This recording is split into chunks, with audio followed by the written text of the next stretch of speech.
humor can heal a whole lot of things. And once you're into laughing with them, if you think about it, laughter creates an energy of connectedness, that I, thou, and our common humanity. So we have to laugh with our kids and laugh at some of our own foibles. You know, there's no one way to get through this, and nobody ever said it's going to be easy, and nobody has a set blueprint for that. And it's a matter of saying, we're all unique here, and we're going to get through this.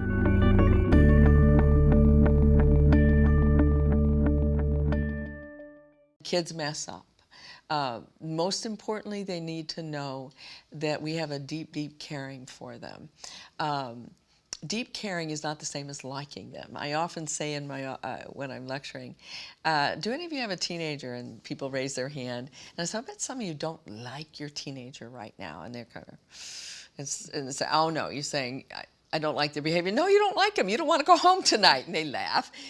But you love them deeply. And if they would get in trouble, if they would make some really awful choices, they need to know you're going to be there for them, that you will get down there and put your arm around them and say, we love you, you're in trouble, we know you can handle it.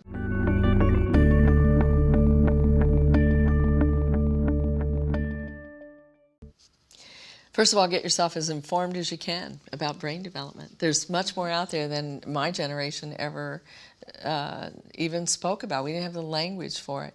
Get tuned in to the fact that our young boys and our young girls' brains are still developing, and some of their decisions. That's why we have to look in the courts, with the courts recognizing that juveniles don't have that same regulatory controls that you have when you're 25 and 30 years old.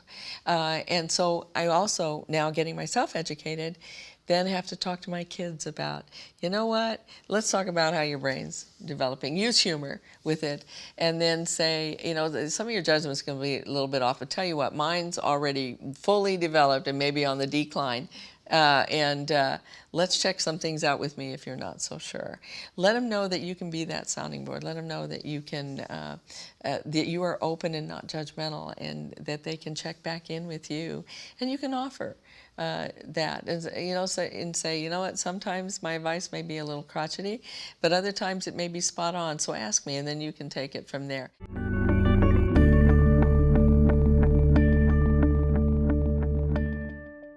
One of the first things I recommend for kids who have been hurt by others or hurting themselves is get them out to do good for others. James Natchway, one of the wonderful Canadians, said, do good because good is good to do.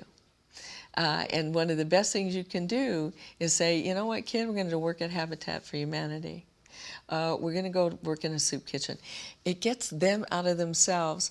And we actually get a lot when we give. And so if your kid's really struggling, one of the first things I say as a counselor is get out there and do good for somebody else. Let's go help out washing dogs at the vets. Let's go help in a soup kitchen. Because when they extend themselves, what do? They get a stronger sense of self. But a strong sense of self is what Martin Buber said, I am I, and you are thou, and we have a common humanity. I'm unique, and you're unique. And we are interconnected, interdependent, and interrelated. So no matter what our ages are, that kid right there is the thou in our lives. And we have to treat them as the thou and say, you know what, you're unique and I'm unique, and we are connected, and we're going to make it through this.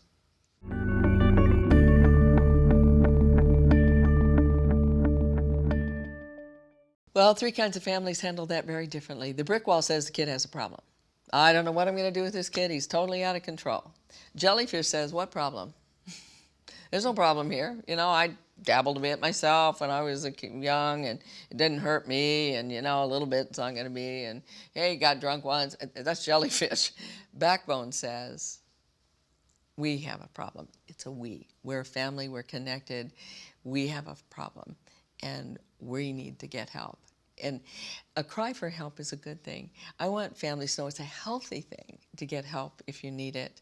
Don't wait till it reaches crisis. If you're at crisis, definitely get it, but don't wait. There's a time you might check in and get a tune-up, you know, and say, you know, we struggled a bit, we got through that, but I think it's time, kid, to go back. If your kid's reluctant to go to a counselor with you, say, I need it. I'm at a loss at what to do right now. I've never done this before. This is new to me. And would you be willing to go to the counselor and tell them how I'm messing up? Because you have eyes that I don't have. And the counselors who are good will get the kid in there, and you may learn a few things that you need to do. Maybe it's backing off a little bit. Maybe it's not being so rigid. Or maybe it's being tuned in more to them. There's that, I've seen commercials where kids will say, my mom's in denial. She just doesn't know what's happening there. And our kids shouldn't be smarter than us about very serious issues. And so we need to be aware, what's their body looking like and stuff. But if you're in trouble, get help. It's a healthy thing to do.